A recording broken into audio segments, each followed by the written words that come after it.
no início, continuará hoje também.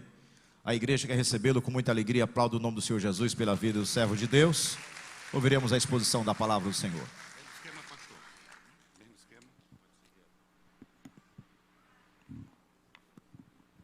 Meus queridos, paz do Senhor para todos. Bem rapidinho, porque o tempo hoje aqui está excelente. Nosso tempo aqui é ouro, né? Primeira carta de Paulo aos Coríntios, capítulo 6, a partir do versículo 9, 20. Já quero aqui agradecer ao convite do pastor Sóstenes, à amada Igreja Morada Nova, ao Corpo de Obreiros, toda a igreja de uma forma geral, a amabilidade com que nós temos sido tratados aqui. E aqui eu e o pastor Esdras, nós fomos tratados como cachorro, né? Comendo e dormindo. Muito bom. Eu tive que fazer uma caminhada hoje à tarde para poder aliviar a carga, né? É muita bênção. Meus queridos, enquanto você procura o texto, quero dizer que ontem nós abrimos o caminho para o profeta de Deus, o pastor Esdras. Eu dei uma pincelada sobre pré-modernidade, modernidade, pós-modernidade. Os elementos da pré-modernidade, um só Deus, verdade absoluta, sustentada essa verdade absoluta pela igreja, saindo da era pré-moderna para a era moderna, mudança de mentalidade, nenhum Deus, verdade escrava da ciência e da razão. Saindo da era moderna, nós entramos na era pós-moderna, qualquer Deus, verdade relativada e sem centro.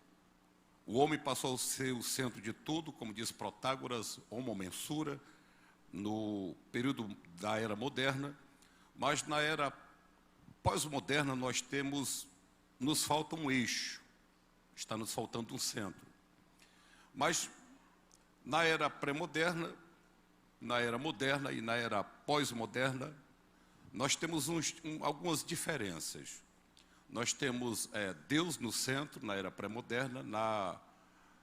Na era moderna, nós temos o bem de consumo que é capitalizada pela indústria.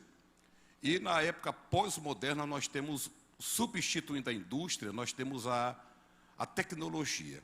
E é sobre isso que eu quero falar nessa noite, tá bom? Primeira carta de Paulo aos Coríntios 6, 9 diz: não sabeis que os injustos não vão herdar o reino de Deus? Não erreis, nem os devassos, nem os idólatras, nem os adúlteros, nem os efeminados, nem os sodomitas, nem os ladrões, nem os avarentos, nem os bêbados, nem os maldizentes, nem os roubadores herdarão o reino de Deus. E é o que alguns têm sido, mas haveis sido lavados, mas haveis sido santificados, mas haveis sido justificados em nome do Senhor Jesus e pelo Espírito do nosso Deus. Todas as coisas me são lícitas, mas nem todas as coisas convêm. Todas as coisas me são lícitas, mas eu não me deixarei dominar por nenhuma. Os manjares são para o ventre, e o ventre para os manjares. Deus, porém, aniquilará tanto um como os outros. Mas o corpo não é para a prostituição, senão para o Senhor, e o Senhor para o corpo. Ora, Deus, que também ressuscitou o Senhor Jesus, nos ressuscitará a nós pelo seu poder. Não sabeis vós que os vossos corpos são membros de Cristo? Tomarei, pois, os membros de Cristo e falo-ei membros de uma meretriz? Não, por certo. Ou não sabeis que o que se ajunta com a meretriz se faz um corpo com ela? Porque serão, disse, dois numa só carne. Mas o que se ajunta com o Senhor é um mesmo espírito. Fugi da prostituição. Todo pecado que o homem comete é fora do corpo, mas o que se prostitui peca contra o seu próprio corpo. Ou não sabeis que o nosso corpo é o templo do Espírito Santo que habita em vós, proveniente de Deus, e que não sois de vós mesmos, porque fostes comprados com bom preço. Glorificai, pois, a Deus no vosso corpo e no vosso espírito, os quais pertencem a Deus. Meus queridos, nós vivemos, quem nos acompanhou hoje pelo rádio, percebeu a simbologia que eu fiz em Isaías capítulo 4, versículo 1, que 7 mulheres terão relações com um homem só, mas elas só querem que esse homem gere nelas uma descendência. Mas no texto de Isaías 4 diz que elas comem do seu próprio pão, rejeitam o pão desse homem, vestem a sua própria vestimenta e dizem: queremos ser chamada pelo teu nome, tira o nosso opróbrio. Isso nos faz refletir sobre a descendência, ou o que sairá desse ajuntamento nominal. Porque em Isaías 4, como eu falei no rádio hoje, são 7 mulheres que apontam, em um certo aspecto, para a igreja. A igreja que tem o nome de Cristo, mas não quer o pão de Cristo, quer o nome de Cristo, não quer a vestimenta de Cristo e quer gerar descendência. E nós vivemos na pós-modernidade uma guerra de gerações. E quais são as gerações que estão catalogadas desde 1940 para cá? Nós temos uma geração de 1940 a 1960, que a ciência chama de baby boomers. Essa foi uma geração. E qual era a característica da geração dos baby boomers, que vai de 1940 a 1960? Era a geração pós-guerra. Era uma geração idealista, combativa, disciplinada e que tinha um espírito coletivo.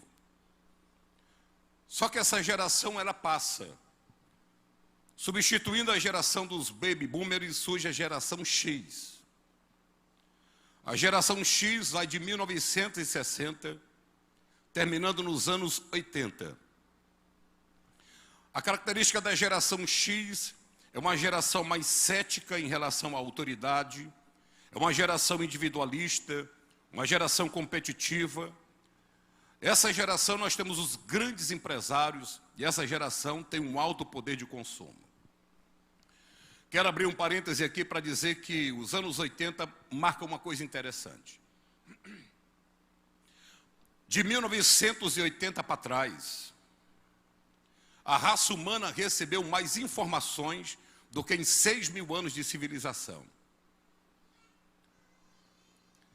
De 1980 para trás, a raça humana recebeu mais informações do que em 6.000 anos de civilização.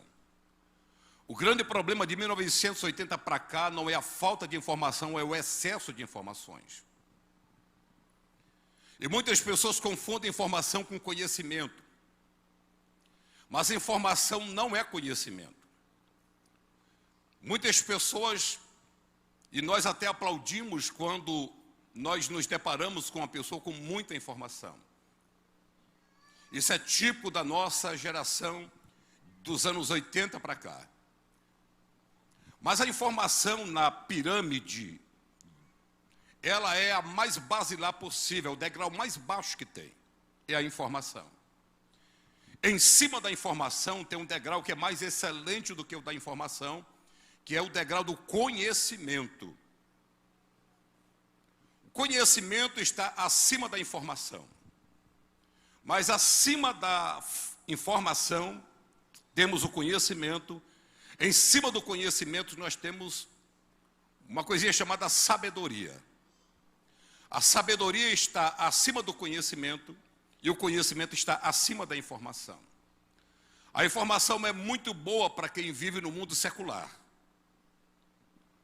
Porque determinados segmentos empresariais, quem tem informação tem tudo. Mas para nós a informação é o primeiro degrau, depois o conhecimento, depois a sabedoria. A sabedoria é exatamente saber aplicar o conhecimento à sua própria vida. Eu estou dentro da nossa temática, eu quero falar de integridade e ética cristã hoje. Mas acima da sabedoria tem mais um degrau que nós podemos subir, é a sapiência. Os gregos chamados de sofós, eram sábios. Para você ter sapiência, você vai ter que, durante toda a sua vida, buscar sabedoria, que vem do conhecimento, que vem da informação. Mas acima da sapiência tem mais um degrau que poucas pessoas sobem, mas os crentes são privilegiados. É a iluminação. Nós temos a chamada iluminação, que popularmente nós chamamos de revelação. Mas eu vou explicar, não a revelação bíblica. Porque hoje, em cima da revelação, nós temos a iluminação. Mas quando eu generalizo revelação, porque é mais ou menos assim, irmão, eu estava em casa e Deus me revelou essa palavra, esse termo. Teologicamente, sabemos que a revelação, a escritura que nós temos hoje é uma iluminação em cima da revelação. Mas a geração X, que vai de 1960 a 1980, é essa geração que começa a ser enxertada muitas informações. Mas os anos 80 passaram. Vem a terceira geração, que vai de 1980 a 1995, é a geração Y, ou os mileniais.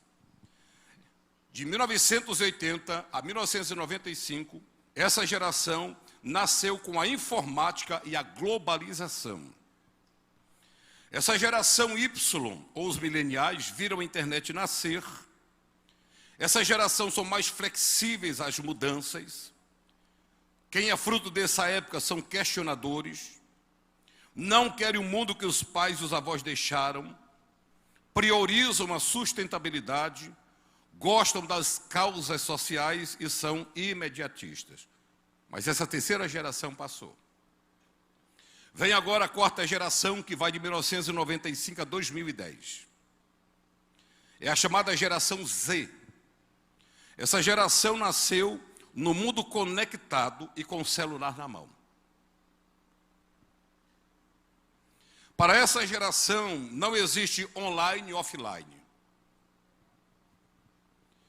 Mas essa época passou, nós estamos a quinta geração, que vai do ano 2010. Essa quinta geração, a ciência chama de geração alfa. E essa geração tem uma relação afetiva com a inteligência artificial. E essa geração, a geração alfa, eles eram os protagonistas do início de uma relação afetiva entre seres humanos e máquinas. Será que o filme Exterminador do Futuro era uma profecia? 30% do mundo está conectado. Aí vem uma pergunta, isso não nos assusta?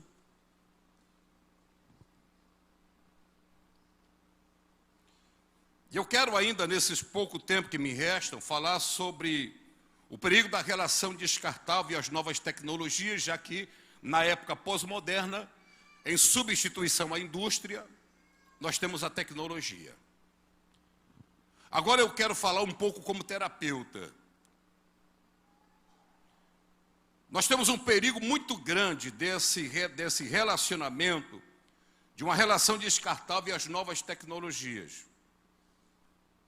Sabe qual é o primeiro perigo que nós temos com essas tecnologias? É a distorção da felicidade. Na filosofia antiga, o que marcou um período de rompimento do período mitagônico com o período da ciência, foram grandes 7 filósofos que romperam com o período em que tudo era explicado através dos mitos. Surgiu aí, então, o que nós chamamos de metafísica.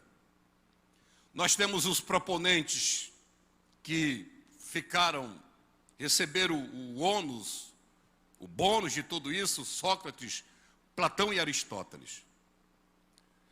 Muitos aqui começam a alegoria da caverna e alguns têm dificuldade de interpretar a alegoria da caverna. Mas a alegoria da caverna é uma ironia que o discípulo de Sócrates, Platão, ele fez com a sociedade ateniense, que obrigou o seu mestre a se matar tomando o veneno. E esse homem que foi obrigado a tomar veneno, ele é tipificado por aquele que sai da caverna, volta, tenta convencer os outros que existe um mundo além. A metafísica propõe que O verdadeiro mundo não é o mundo da matéria. O verdadeiro mundo é o mundo anterior à matéria, que é o mundo das ideias. É mais ou menos assim, tudo que existe, existe porque foi criado duas vezes. Esse microfone, antes de virar matéria, ele já existia aqui na mente. Esse púlpito, antes de virar matéria, ele já foi idealizado na mente. Então, o verdadeiro mundo é o mundo das ideias. Isso para os metafísicos. Então, os metafísicos viam o mundo material como uma ilusão. Aí agora onde eu quero chegar? Para os metafísicos, eles tinham dificuldade com as artes, com as pinturas.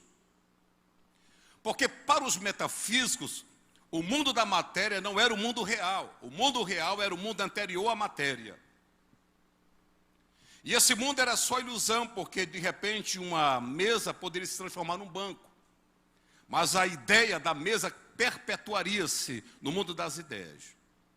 E quando se pintava, digamos assim, um quadro de uma bela natureza, de uma bela árvore, para os metafísicos, aquela matéria já era uma ilusão. Imagine, a arte já era a ilusão da ilusão. Porque para os metafísicos, o mundo da matéria não era o mundo real. Aí onde entra a internet, pastor? Ora, se para os metafísicos a matéria era o mundo irreal, e o verdadeiro mundo era o mundo anterior à matéria, imagine uma foto daquilo que ele achava que não era real. Aí aqui, ninguém aqui tem uma rede social que tem assim um pouquinho de bucho, como eu. Quando vai bater a foto, não vai bater com o seu pior perfil com bucho esticado. Quem tem um problema de aparência, procura o melhor ângulo. Ninguém vai botar o seu pior ângulo na sua rede social. No Instagram, no Facebook e qualquer outra coisa. Amém? Amém? Agora vamos imaginar que na filosofia antiga existia uma briga, uma tensão entre o ser e o ter. Já dizia Mr. William Shakespeare, to be or not to be, ser ou não ser, eis a questão. Só que no período da tecnologia, essa tensão não existe mais entre o ser e o ter. E o que é que aparece hoje? O aparentar ter e o aparentar ser. O primeiro perigo da relação descartável com as novas tecnologias é a distorção da felicidade. Gente, agora eu vou falando um pouquinho de neurociência. Muitas horas, quando você está diante de uma tela, e aquilo ali vai liberando muita endorfina, ocitocina, vai liberando muitos hormônios da felicidade. Porque é uma relação descartável com as novas tecnologias. Quer ver uma coisa? As nossas crianças, quando você toma o celular dela, elas têm crise de abstinência, gritam e se jogam no chão. Porque já está tendo uma mudança na estrutura do cérebro dessa pessoa. O primeiro perigo com a relação descartável e as novas tecnologias é a distorção da felicidade. Tem gente que todo dia vai lá no seu Instagram para ver quantos seguidores tem. Para ver quantos views, quantas curtidas tem. E tem gente, pastor, isso aqui eu falo como terapeuta, tem jovens com ansiedade, com depressão, porque não tem muitas curtidas nas suas postagens. Tem gente que fica desestruturado psiquicamente porque não tem seguidores. Tem alguém aí? Mas se você tiver 2 seguidores, está bom demais. A Bíblia diz no Salmo 23, versículo 6, que a bondade, a misericórdia do Senhor nos seguiriam todos os dias da nossa vida. Se você tivesse 2 seguidores, está bom demais. Segundo perigo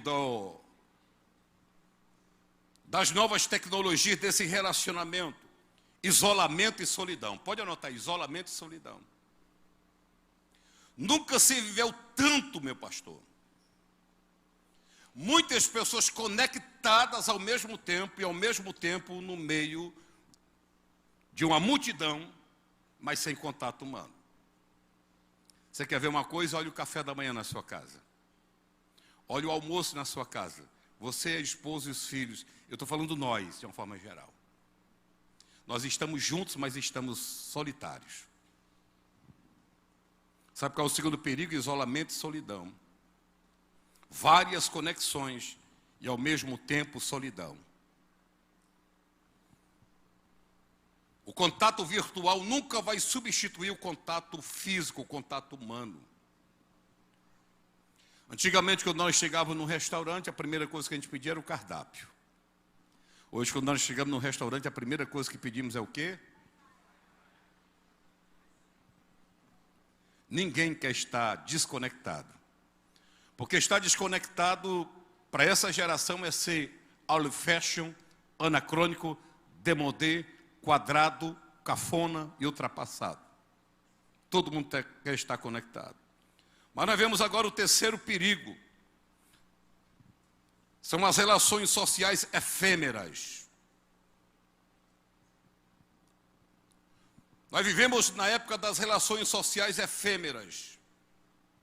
Como falou Zygmunt Bauman, a modernidade líquida, nada tem sustentabilidade. Tudo muda tão rapidamente. Nada é feito para durar. Nada é feito para ser sólido. Quer ver uma coisa? Você fez uma postagem. Alguém foi lá e deu um dislike. Ou então mostrou o contraditório. O que você faz com ele? Deleta. Ou então bloqueia. Esse é o terceiro perigo das novas tecnologias. Relações sociais efêmeras. Você bloqueia, você exclui e você deleta. Quarto perigo das relações descartáveis e das novas tecnologias, uma falsa sensação de privacidade.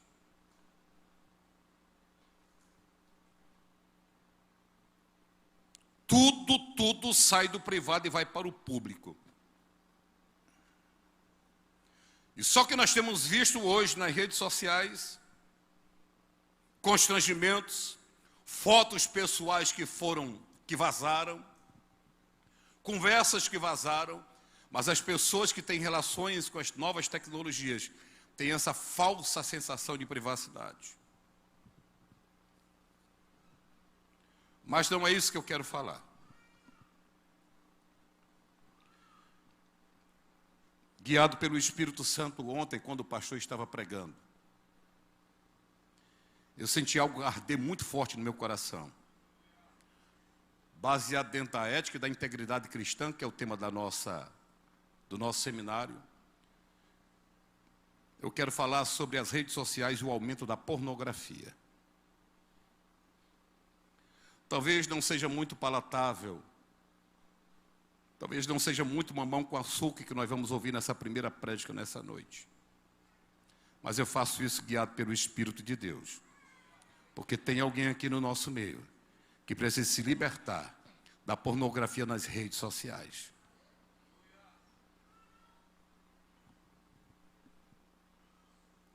Nós temos tido um aumento muito grande de consumo pornográfico nas redes sociais. E a pornografia acaba engolindo a realidade. A pornografia destrói a confiança, pois é fora da realidade. Afasta as pessoas, deprime, frustra, além de gerar um vício. Eu estava numa consulta agora em Fortaleza e chegou um rapaz que, pelo menos eu ouvi dizer que era cristão.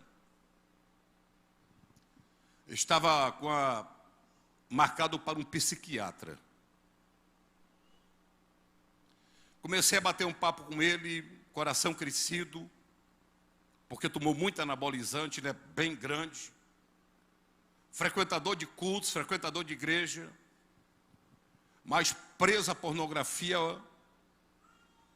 Scott Boy, garoto de programa, e com seu psiquismo arrasado, insônia, depressão, ansiedade. A pornografia, ela vai engolindo a realidade. A pornografia destrói a confiança, pois é fora da realidade. Ela afasta as pessoas, ela deprime, ela frustra, além de gerar vício. E sabe qual é o primeiro efeito colateral que a pornografia vai gerar no ser humano? Vai criar um vínculo emocional com o mundo artificial. Pessoas presas na pornografia vão desenvolver esse vínculo emocional com o mundo artificial. E aqui o apóstolo São Paulo, ele vai dizer: não sabeis que os injustos não vão herdar o reino de Deus? Não reis, nem devassos, nem idólatras, nem adúlteros, nem afeminados, nem os sodomitas, nem os ladrões, nem os avarentos, nem os bêbados, maldizentes, nem os roubadores herdarão o reino de Deus. Ele vai dizer: todas as coisas me são lícitas, mas nem toda me convém, verso 12. Todas as coisas me são lícitas, mas não me deixarei dominar por nenhuma. Os manjares são para o ventre e o ventre para os manjares. Deus, porém, aniquilará tanto um como o outro. Mas o corpo não é para a prostituição, senão para o Senhor, e o Senhor para o corpo. Pessoas presas a vídeos pornográficos. O segundo efeito colateral, além de criar um vínculo emocional com o mundo artificial, o segundo vai ser sexo sem intimidade. Porque a pessoa dificilmente vai se contentar em só ver.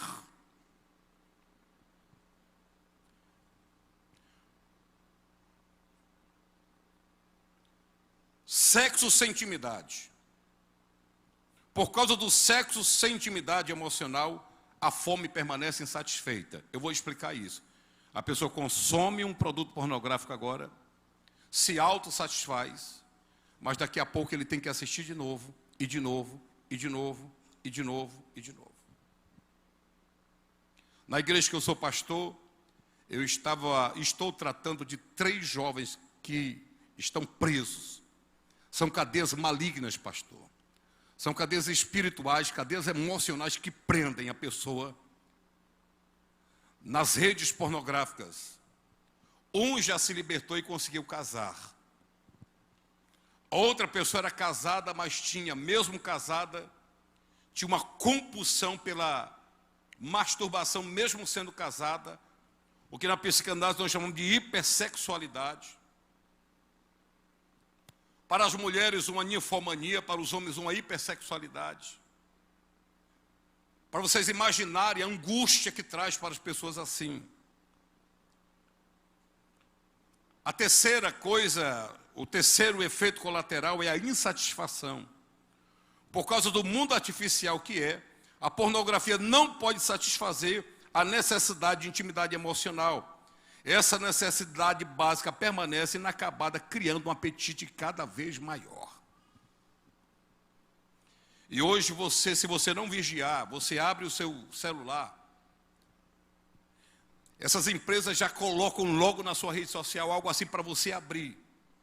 E tem gente que dá aquele clique lá quando abriu-se uma porta para uma prisão que só mesmo Deus pode libertar. Porque no versículo 11, Paulo vai dizer: e é o que alguns têm sido, mas haveis sido lavados, haveis sido santificados, haveis sido justificados, em nome do Senhor Jesus e pelo Espírito do nosso Deus. Quarto perigo, ou quarto efeito: desencadeamento do ciclo vicioso de dependência no cérebro. Por se tornar um vício real, os telespectadores não são capazes de parar através da força de vontade. Viciados em pornografia terão de passar pelo mesmo processo que um viciado em drogas tem que passar. Para vocês terem uma ideia da mudança cerebral que a pornografia faz.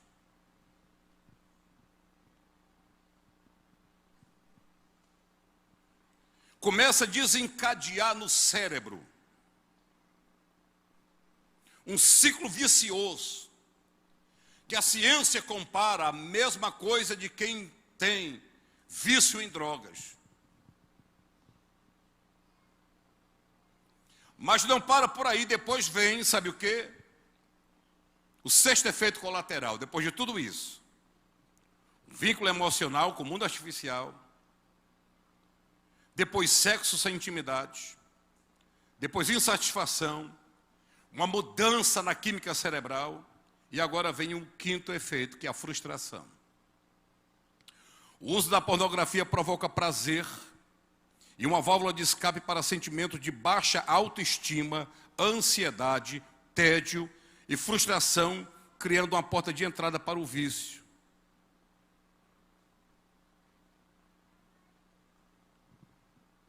Quando a onda de prazer e os sentimentos desaparecem, o vício do usuário reaparece mais forte do que nunca. E eles são obrigados a repetir o ciclo. E pasmem agora os senhores com essa informação. Com o tempo, sua química cerebral é alterada e um vício plenamente desenvolvido aparece. Aí só o sobrenatural de Deus para libertar um ser humano do vício da pornografia. Mas não para por aí. Vem ainda um sexto efeito colateral, grande decepção. Porque quando alguém está assistindo uma pornografia, primeiramente, a pessoa entra no que nós chamamos na terapia de ciclo de adrenalina. A pessoa gera uma expectativa tão grande por aquilo que vai ver, que o suprarrenal, que são dois órgãos que estão no meio do corpo, da parte de cima, o suprarrenal ele é ativado por uma parte que nós temos aqui na parte posterior, que nós chamamos de cérebro reptiliano, que é um cérebro de sobrevivência. Quando ele é ativado, o cérebro reptiliano, diferente do neocortical, diferente do cérebro límbico, esse cérebro, essa parte de trás, ela vai ativar os suprarrenais, que vão liberar uma coisinha chamada adrenalina. Só que quando a adrenalina era dessa, veio uma grande decepção. A pessoa assiste o filme, está preso no filme, tem aquele efeito inicial, adrenalina, e a adrenalina vicia. Depois da adrenalina, depois da autossatisfação, aí vem essa grande decepção. O pior é agora. O pior é a imitação de uma coisa real. Com a pornografia, nós usamos o sexo como substituição para a intimidade e para o amor.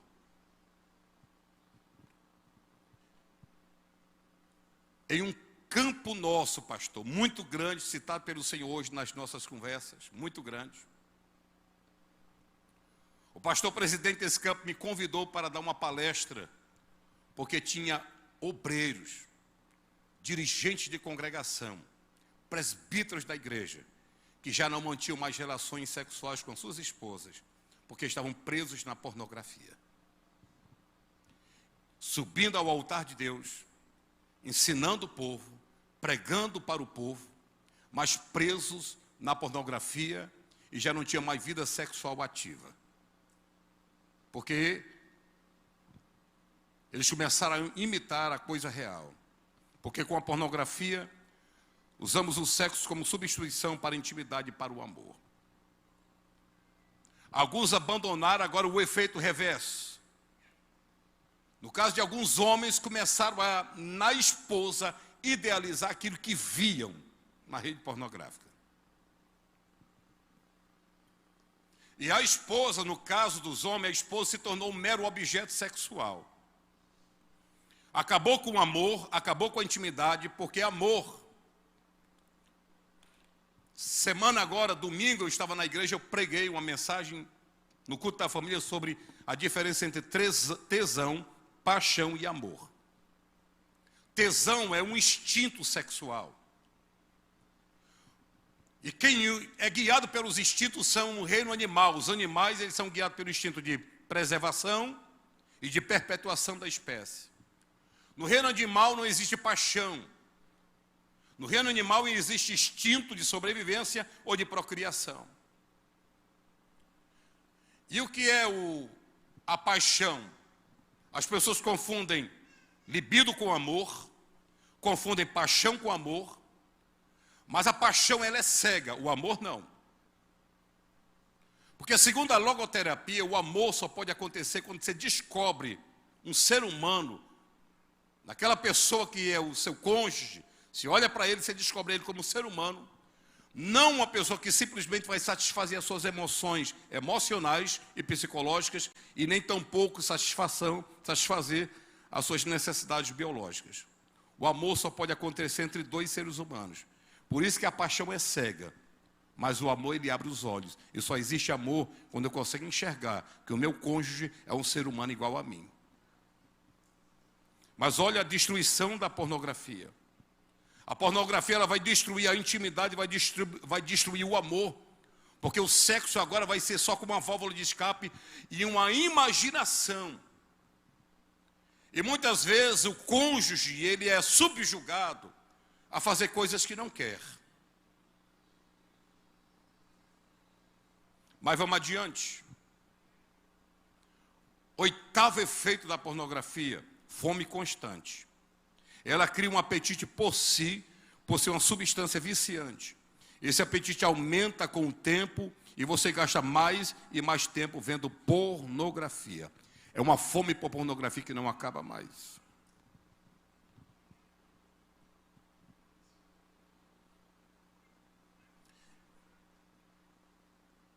Mas não acaba por aqui. Nono efeito: escalada. Com o tempo, a visualização da pornografia fica banal. E você vai acabar fazendo coisas que nunca pensou na vida.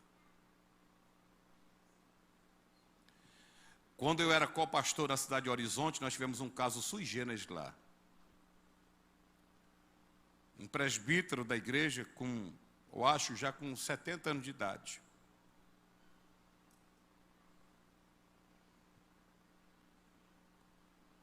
Ouviram os gritos de uma cachorra, animal.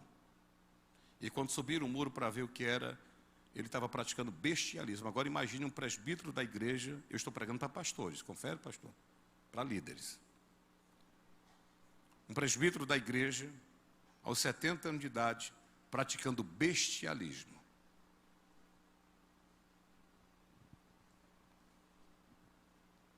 Porque com o tempo, a visualização da pornografia vai ficando banal.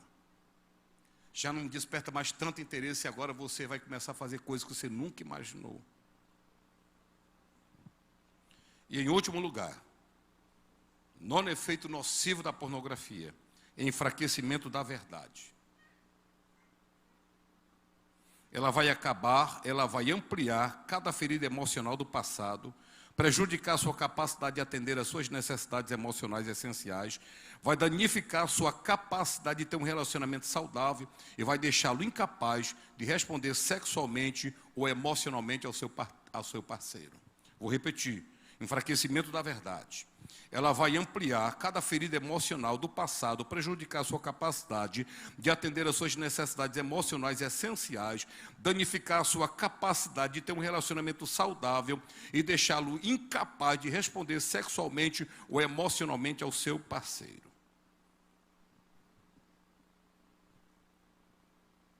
Eu mostrei a doença. Agora eu vou mostrar a cura.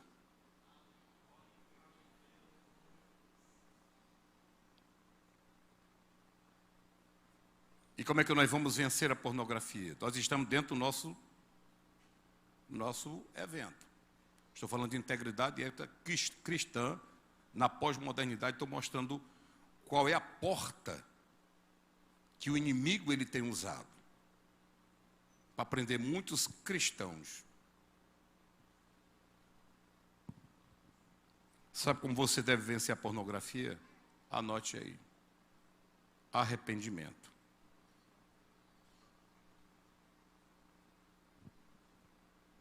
arrependimento.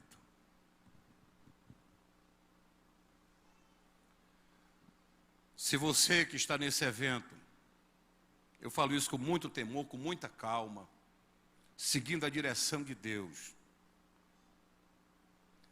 Se você chegou aqui algemado, preso por essa algema, a porta de libertação vai começar com coisinha chamada arrependimento. Aleluias. Se meu povo que se chama pelo meu nome se humilhar, orar, buscar a minha face e se arrepender dos seus maus caminhos, eu ouvirei do céu, perdoarei os seus pecados, sararei a terra, estarão abertos meus olhos, atentos meus ouvidos, para toda oração que for feita neste lugar, porque separei e consagrei esta casa para que nela esteja o meu nome perpetuamente. Primeira coisa que nós devemos fazer é o arrependimento. Em segundo lugar, depois de se arrepender, nós devemos confessar. Eu espero, pastor Sóstenes, que depois dessa prédica que antecede ao pastor Esdras, alguém lhe procure no gabinete para dizer: pastor, eu preciso de oração. Pastor, eu preciso de uma intercessão. Porque o arrependimento é a primeira porta, o primeiro elo da corrente que será quebrada quando você arrepender. Mas agora nós vamos ter que abrir a boca e vamos ter que colocar para fora, confessar. E o que é confessar? Confessar é tirar das trevas para colocar na luz. Porque o mundo espiritual, pastor Heber, ele funciona por palavra.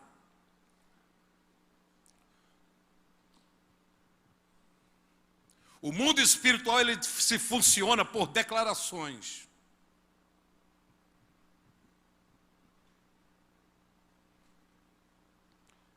E quando eu abro a boca e eu tiro das trevas, confessando, Satanás, ele não vai ter mais nenhuma legalidade, porque já foi arrependido e foi tirado das trevas e colocado na luz.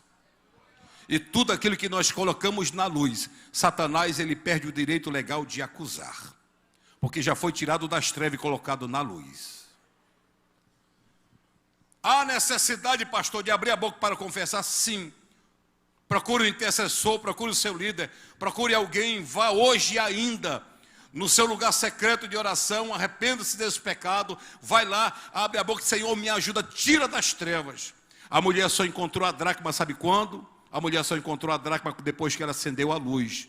Depois que ela acendeu a luz, ela conseguiu visualizar. Depois que ela tirou toda a sujeira, porque quando ela ligou a luz, ela viu a sujeira. Quando ela tirou a sujeira, ela encontrou a dracma. Hoje à noite nós acendemos a luz do entendimento. Hoje à noite nós tiramos todo o lixo que está dentro da casa, varrer diligentemente até encontrar. Aleluia. Mas nós só vamos fazer isso quando nós tirar tudo das trevas e colocar na luz. Existem 4 pecados imperdoáveis. Primeiro pecado que Deus não pode perdoar é blasfêmia contra o Espírito Santo. Segundo pecado imperdoável é a apostasia. Para os discípulos de Calvino, eles dizem que o apóstata é alguém que na realidade nunca foi cristão. Mas o termo apostasia significa cair da fé. Então, se alguém que caiu da fé, como é que ele pode cair de uma coisa que ele nunca esteve? Primeiro pecado que Deus não pode perdoar, blasfêmia contra o Espírito Santo. Segundo pecado que Deus não pode perdoar é apostasia. Terceiro pecado que Deus não pode perdoar, falta de perdão. Tem crente na igreja que não perdoa o outro. Se você não perdoar o seu irmão, Deus não vai te perdoar. Obrigado pelo seu glória a Deus tão fervoroso. E o quarto pecado que Deus não pode perdoar é pecado que não foi confessado. Como é que Deus vai perdoar alguma coisa se você não confessou? Se nós queremos vencer a pornografia, primeiro passo, arrependimento. Segundo passo, confissão. Terceiro passo, nós vamos ter que viver a regra de ouro da Bíblia. Mateus 7,12. Aquilo que você quer que os outros lhe façam, faça para ele.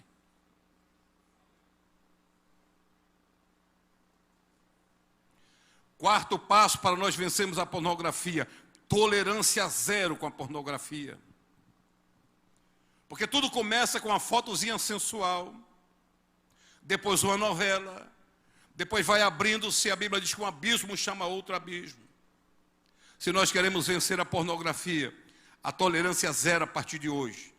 Nós vamos sair daqui primeiro arrependidos, vamos confessar e vamos desligar toda a pornografia, fechar todo o portal espiritual que se lhe abriu para que você ficasse aprisionado através de uma coisa tão boa que é a internet.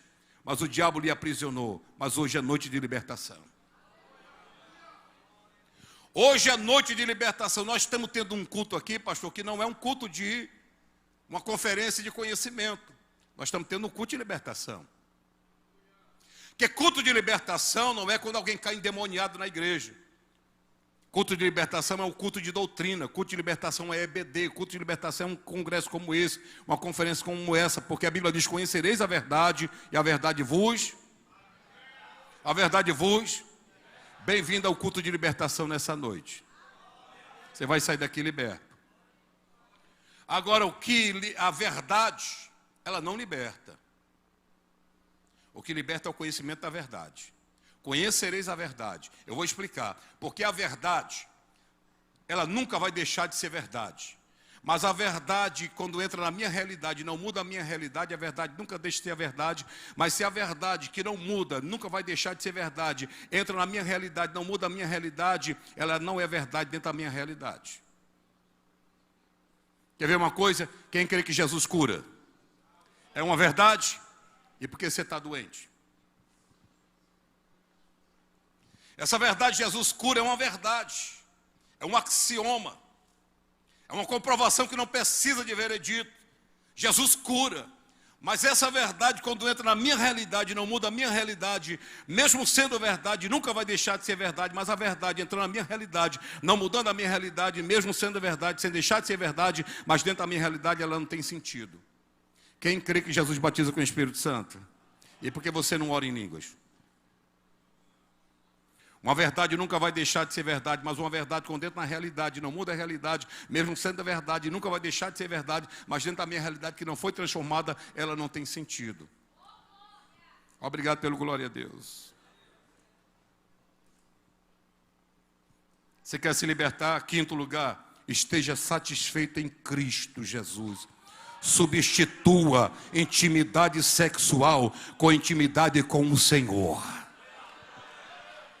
Aleluia, vou repetir. Se você quer se libertar, esteja satisfeito em Cristo Jesus. Você vai substituir a intimidade sexual pela intimidade com o Senhor.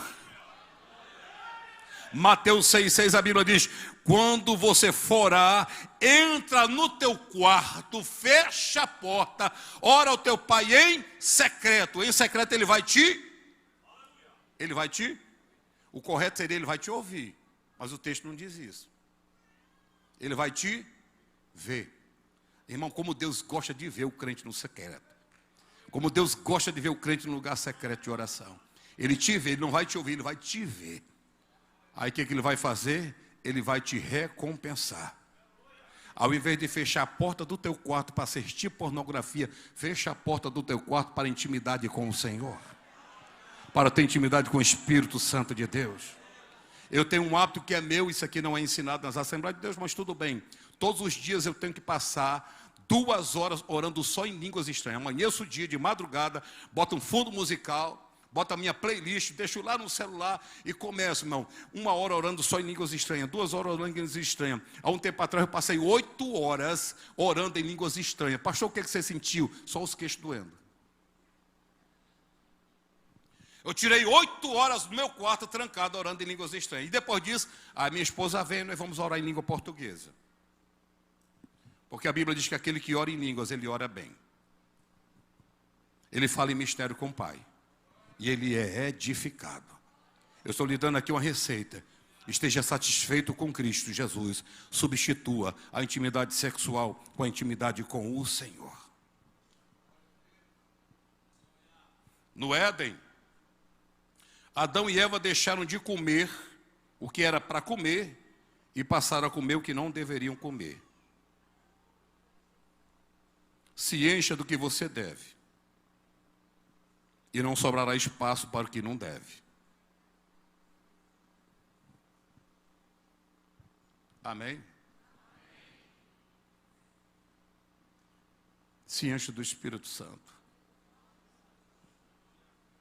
Substitui intimidade sexual pela intimidade com o Senhor. E encerrando a minha prédica, que meu tempo terminou, ou está terminando,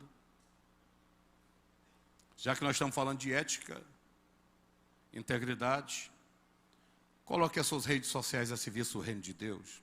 Substitua.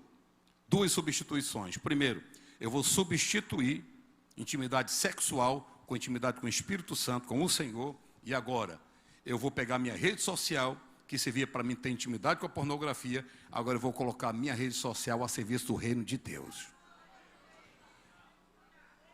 Tem noção de quantas pessoas estão online, pastor? Alguém tem noção?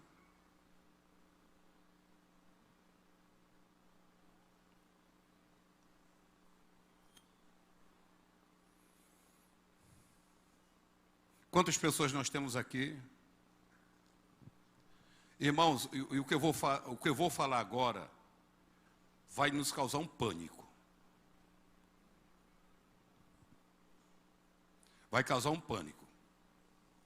Num futuro, eu não sei quanto tempo, mas no caminhar, no andar da carruagem, pastor Esdras, não haverá mais igreja física. Em algum momento a igreja será virtual. Só que a igreja do Senhor Jesus, eu espero que nesse momento não esteja mais aqui.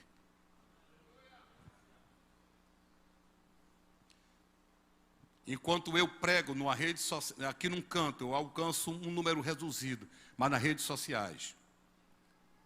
Num dia que um determinado ex-governante falou que lugar de padre e pastor é na cadeia, irmão, fiquei indignado com aquilo, eu fui para a rede social, eu fiz uma réplica. Eu mostrei todo o trabalho que a história da igreja começou lá em Atos 2, e ela veio até os dias de hoje, eu mostrei. Num dia só, um videozinho de 10 minutos, deu mais de 20 mil visualizações, refutando alguém da família Gomes. Mas eu não queria alcançar 20 mil pessoas num evento físico. Coloque a sua rede social a serviço do reino de Deus. Se você quiser tirar a prova, você vai lá, busca no Instagram, Moré Nacélio Silva. Aí você vai ver o que tem lá. Eu não bato foto. Você não vai encontrar lá a foto minha jantando, merendando alguma coisa. Agora você vai encontrar muito estudo bíblico. Muita frase filosófica como essa que eu criei agora. Você vai encontrar muita coisa. Eu uso a rede social para o reino de Deus, ao invés de usar para a pornografia. Coloque a sua rede social a serviço do reino. Dê bom testemunho. Aproveite para evangelizar pelas redes sociais. Terceiro lugar, primeiro, dê bom testemunho na rede social. Segundo, evangelize na rede social. Terceiro, faça da sua rede social um agente para promover a glória de Deus. Soli Deo glória. Somente a Deus a glória. A minha rede social é para a glória de Deus. O meu Instagram é para a glória de Deus. O meu Facebook é para a glória de Deus. As minhas redes sociais serão para glorificar o nome do Senhor. Quarto lugar, não deixe as redes sociais prejudicar o seu relacionamento com Deus. Quinto lugar, produza domínio próprio nas redes sociais. Porque domínio próprio é fruto do Espírito. E olhe para mim, quem não tem domínio próprio tem demônio próprio. Quem não tem domínio próprio tem demônio próprio. Tem gente tão endemoniada na igreja que pede oração, a gente vai expulsar o demônio, e quem sai é a pessoa, e o demônio diz, ufa. E em último lugar, não exponha a sua privacidade nas redes sociais. Eu quero orar pela sua vida. Fique de pé.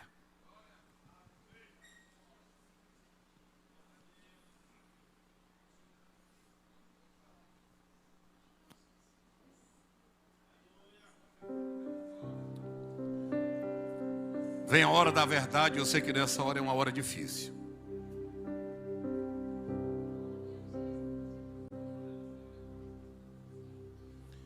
Mas eu quero convidar aqui à frente do altar.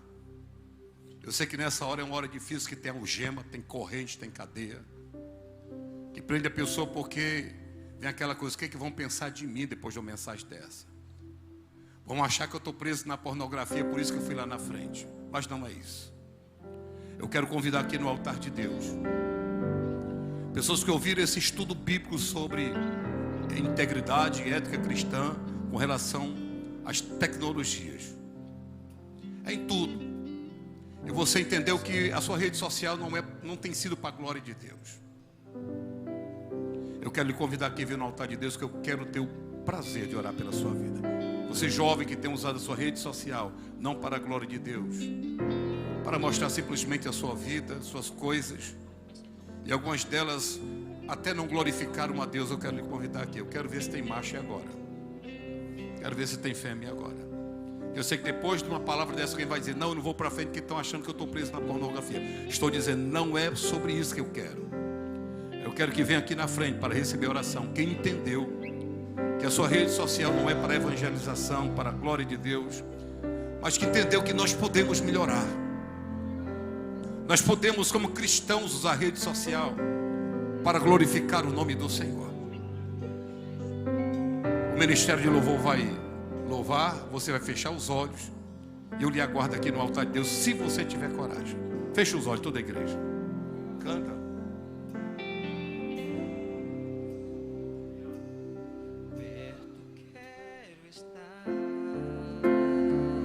Feche os olhos. Junto aos seus pés,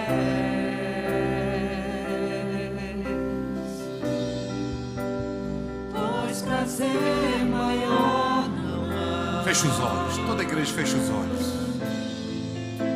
Que me render e te adorar. Eu lhe aguardo aqui no altar. Já tem um jovem aqui, eu queria saber cadê a segunda pessoa, terceira pessoa. Que há em mim. Eu queria saber cadê a terceira, a quarta, a quinta, a sexta, a sétima, a oitava, a nona, a 10ª. Quero te ofertar. Feche os olhos, toda a igreja feche os olhos. Venha no altar que eu quero orar pela sua vida.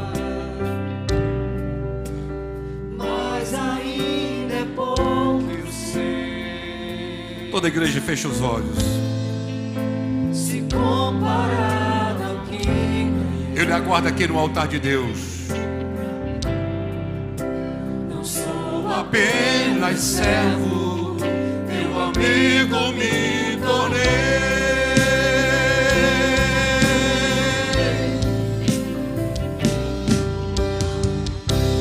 te louvarei. Feche os olhos e adore ao Pai. Não importam as circunstâncias. Feche os olhos e adore ao Pai. Eu ainda lhe aguardo aqui no altar de Deus. Somente a ti, Jesus. Aleluia. Feche os olhos. Quero estar Irandakaya sorandaramasti andaya maya sorandaramasti. junto aos teus pés. E clando kamashaya andaya soriandaramasti ranakamas. Pois prazer maior não há. Que me reter e te Feche os olhos e adore, é um momento profético. tudo que há em mim. Adore ao Senhor. Quero te ofertar. Mas ainda é pouco, eu sei.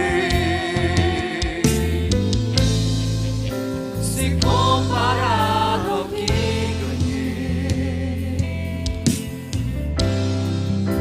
não sou apenas servo, teu amigo me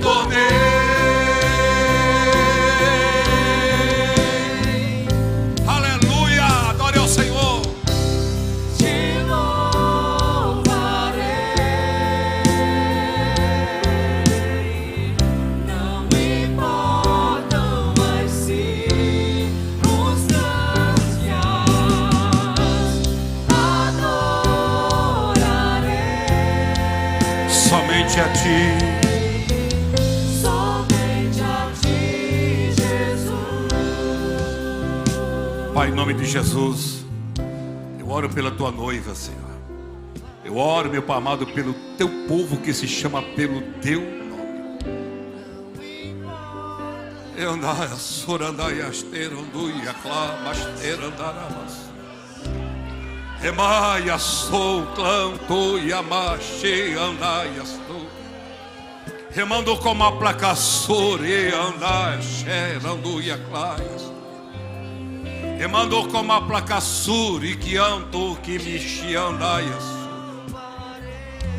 Tera claias, turando, camache, andeiraias.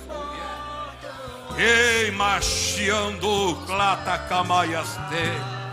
Anjo, claiaste, rondo, clama, placa. Xirondo, reclama, xeranda. Reclamaiaste, rondo, reclaiastúria.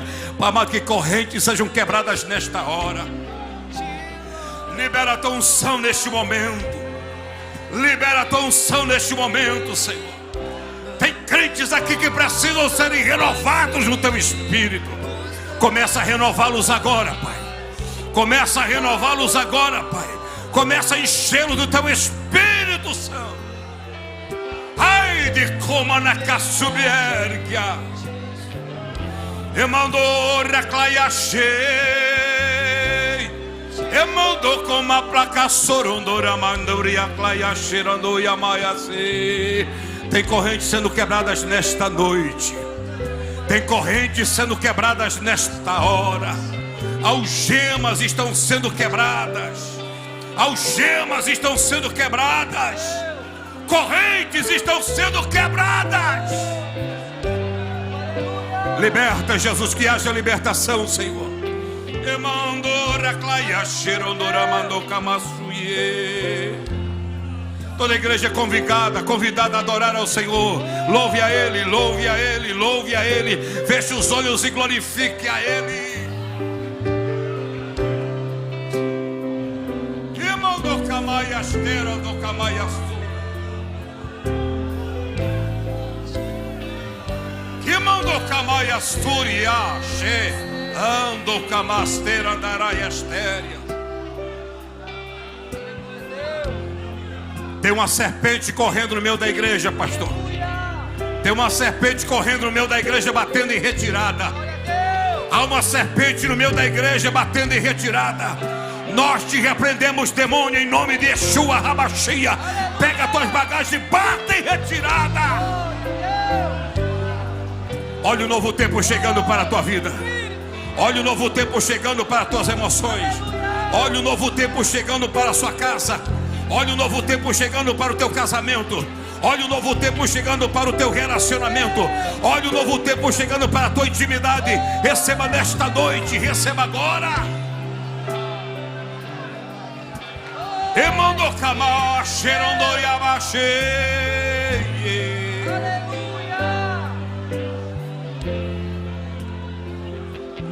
Eu vejo no espírito, pastor, correntes que algemavam pés.